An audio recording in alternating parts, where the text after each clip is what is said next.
കയ്യബദ്ധം കാണിക്കുമെന്ന എന്റെ പേടി. നമ്മളിങ്ങനെ ടെൻഷൻ അടിച്ചിരുന്നിട്ട് എന്താ കാര്യം? നീ പാറുവിനെ വിളിച്ച് അവളോടൊന്ന് സംസാരിക്ക്. ഇങ്ങോട്ട് വരരുതെന്ന് നിർബന്ധിക്കും. അതന്നെ.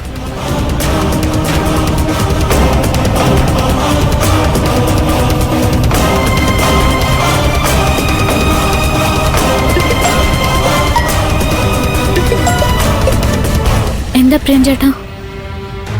പാറു, നീ എവിടെയാ?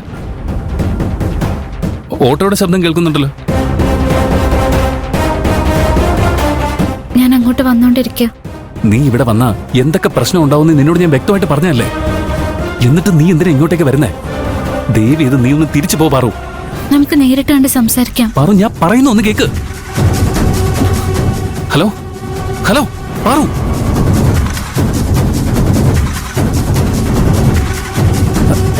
എന്താടാ അവളെന്താ പറഞ്ഞേ?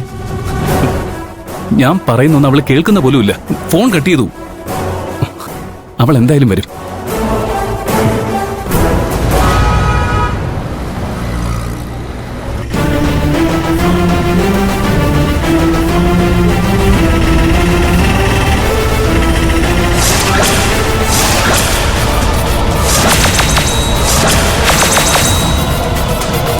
ആരാ?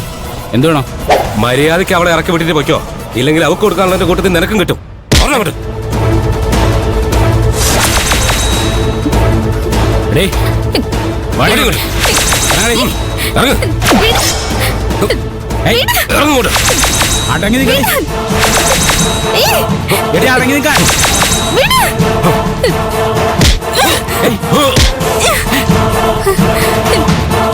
പിടിക്കണവളെ.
മതിയാവൂലടാ നിനക്ക്.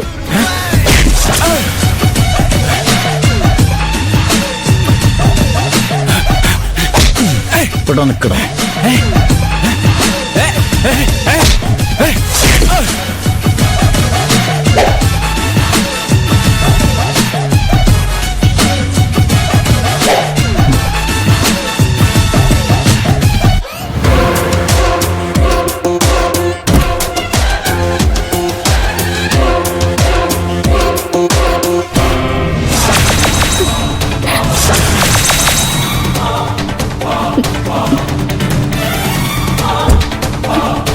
പാറു,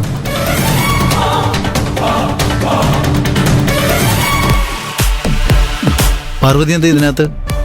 സാർ കൃത്യസമയത്ത് വന്നതുകൊണ്ടാ ഞാൻ രക്ഷപ്പെട്ടത്. ഇല്ലെങ്കിൽ അവരെന്നെ കൊന്നേന്. ഇവളെ കൊല്ലാനാണോ അവര് വന്നത്? പക്ഷേ ഇത് അറിഞ്ഞിരുന്നെങ്കിൽ മാറിയുന്നേനെ.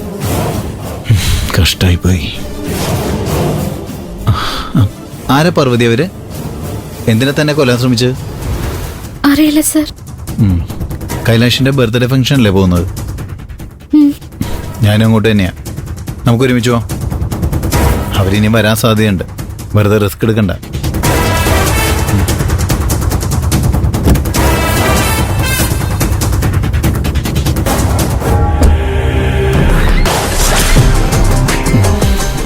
അപ്പൊ അവൾക്ക് എന്നെ പോലെ തന്നെ വേറെയും ശത്രുക്കളുണ്ട്. അതാരാണെന്നൊന്ന് അറിയണമല്ലോ.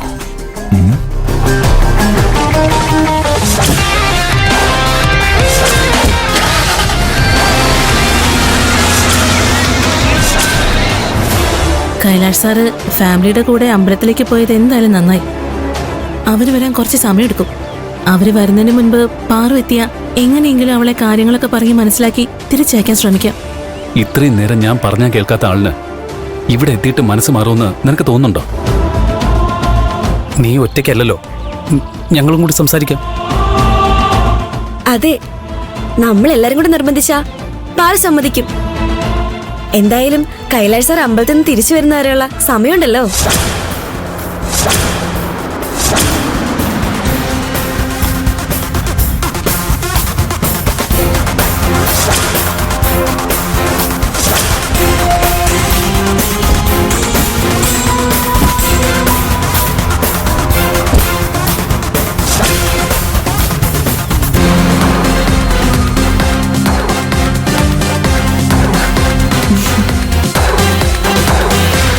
ഈശ്വര, ഇയാൾ ഇത്ര പെട്ടെന്ന് കെട്ടിയെടുത്തോ?